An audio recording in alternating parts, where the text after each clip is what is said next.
So today, Mallika ji began with a very, very beautiful word, empathy. You know, it has so deep impact in our lives. And that's why we are talking about why empathy matters in our relationships.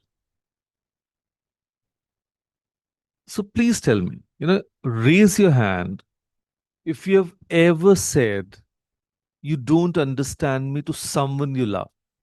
It's to your kids or to your spouse, most probably, or even to your mom.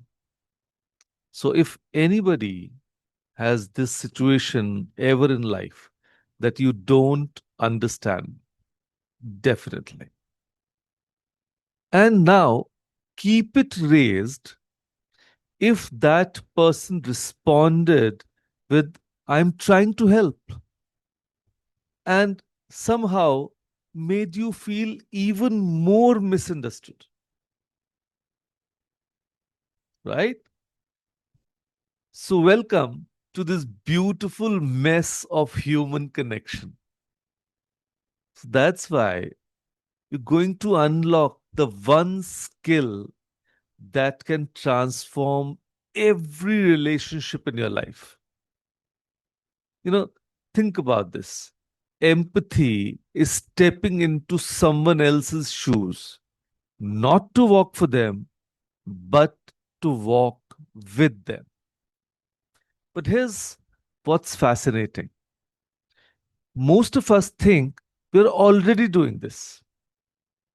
A teenage girl comes home crying about a friend who ignored her. And what do we say?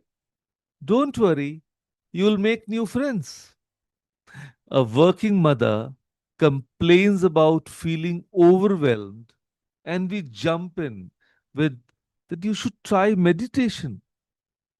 Of course, we mean well, but we are giving solutions when what they needed was understanding. There's a very thin line between sympathy and empathy. Sympathy says, I feel bad that you are in a hole. But empathy says, I am down here with you. And I remember what it feels like to be in this darkness. So when your teenager slams the door because the crush didn't text back, sympathy minimizes. It's just a text. But empathy, it acknowledges waiting for someone you care about to respond can feel really lonely. So let me paint some real pictures. Scenario one, the kitchen chronicles. It's 7 p.m. Mom is juggling dinner, helping with homework, managing tomorrow's tiffin preparation. Dad walks in and says, why does the house look like a hurricane hit it? And without empathy, mom explodes. Dad gets defensive, and everyone eats dinner in silence. I'm sure this scenario would also have been witnessed by some of you. But when there is an empathetic response, dad comes, understands the situation, pauses and thinks, she's been managing everything since morning. She must be exhausted. And instead, he says, this looks like it's been a long day. So, what can I take off your plate? And let me tell you, it's not only about the spouse, but even the teenage kids take their mothers for granted because she's a homemaker. And somehow everyone in the family feels they have a right on her instead of understanding her situation or empathizing with her. I'm not talking about sympathizing, empathizing with. So, scenario two, the college pressure cooker. Priya comes home with the engineering exam results 78%. Her parents' first reaction, Sharma uncle's daughter got 92%.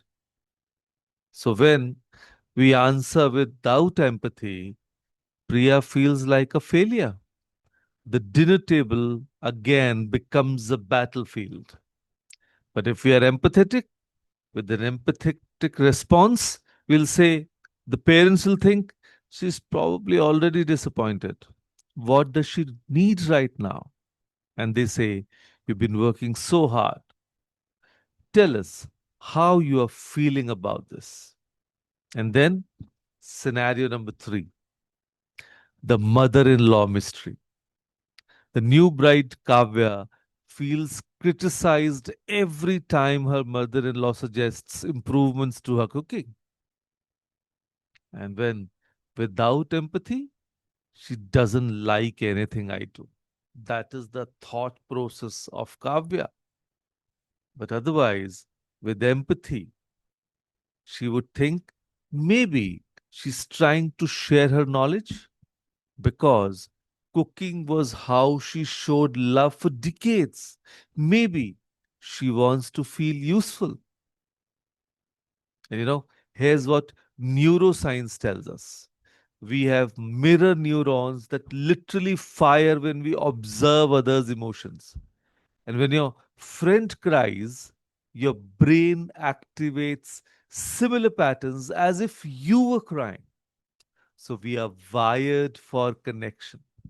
But here's the catch: stress blocks empathy. So when we are overwhelmed, our brain's survival mode kicks in, and empathy becomes a luxury we can't afford. So that's why the most empathetic thing you can do is to take care of your own emotional state first. You can't pour from an empty cup. So when someone shares their pain and you resist the urge to fix it, something magical happens. Their nervous system starts to regulate just from feeling truly seen, truly being present. So it's like the emotional CPR, presence over pressure. So every fight actually, has two levels: the surface issue and the deeper emotional need. Now, when you're talking only at the surface level, you never help with housework. But deeper, I need to feel like we are a team. Okay, let's talk about one another reaction at the surface level. You're always on your phone. You know, a common complaint nowadays in the family. But a deeper one, I need to feel important to you. So when you respond to the deeper need, conflict transforms into connection. And that is something all of us need to learn to make our lives beautiful. So, let me share the empathy diffuser technique. One, press pause on your defensive reaction. And two, lean in with curiosity. Help me understand. So, the choice of words is very, very important. Number three, reflect back what you heard. Like, it sounds like you are feeling blah, blah. So the vocabulary will change as per the situation. And number four, validate before problem solving. Tell them, like, that makes complete sense. So that is acknowledging the problem, the acknowledging the stress level of the other person. So this doesn't mean agreeing with everything. It means acknowledging their emotional reality before sharing your own. So let's do something right now, okay? So, this empathy circle exercise, it's called. Let's do it together. Step one, think of someone you're close to who's been struggling lately. Think about it. Anybody. Maybe your teenage daughter stressed about the exams, or your husband feeling work pressure, or your mother in law feeling left out, or anybody who is very close to you and you are aware of the struggle. Then, step two, without judgment, write down what they might actually be feeling beneath their behavior. Not what they should be feeling, but what they are feeling. Just make a note. I'm giving you 10 seconds. Make a pointer in your notebook. You're not judging, you are aware of the struggle. So just try to write down what they feel, not what they should feel. Right.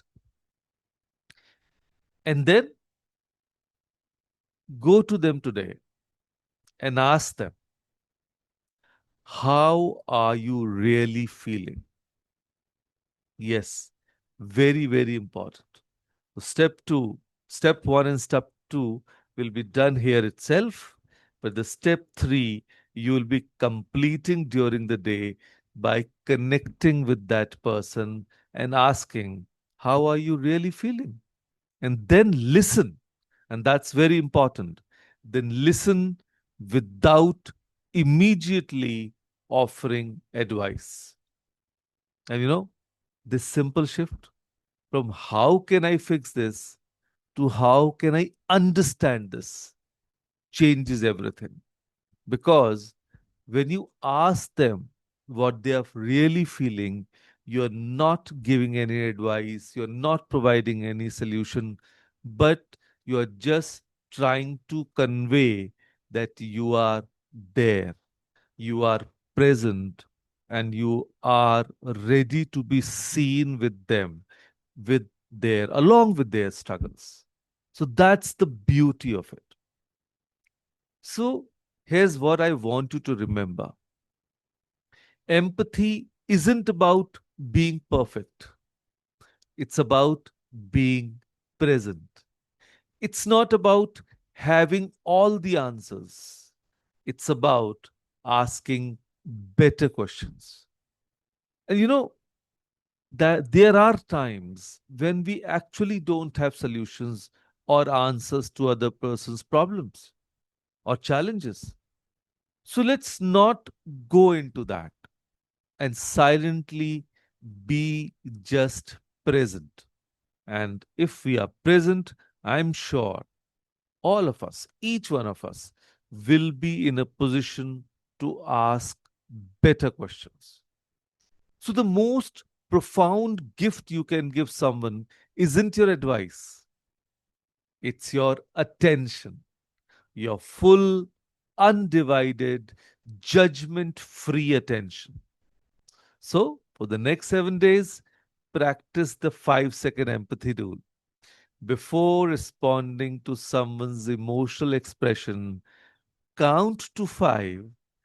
Ask yourself, what might they be feeling right now?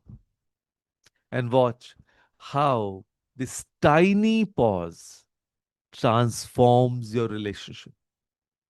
Because when we truly see each other, we realize we are not so different after all.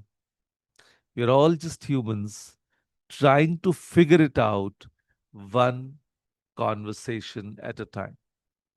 And always remember, the heart that listens is the heart that heals, both yours and theirs. So, with that thought, thank you. Thank you for listening. Thank you for being here. Thank you.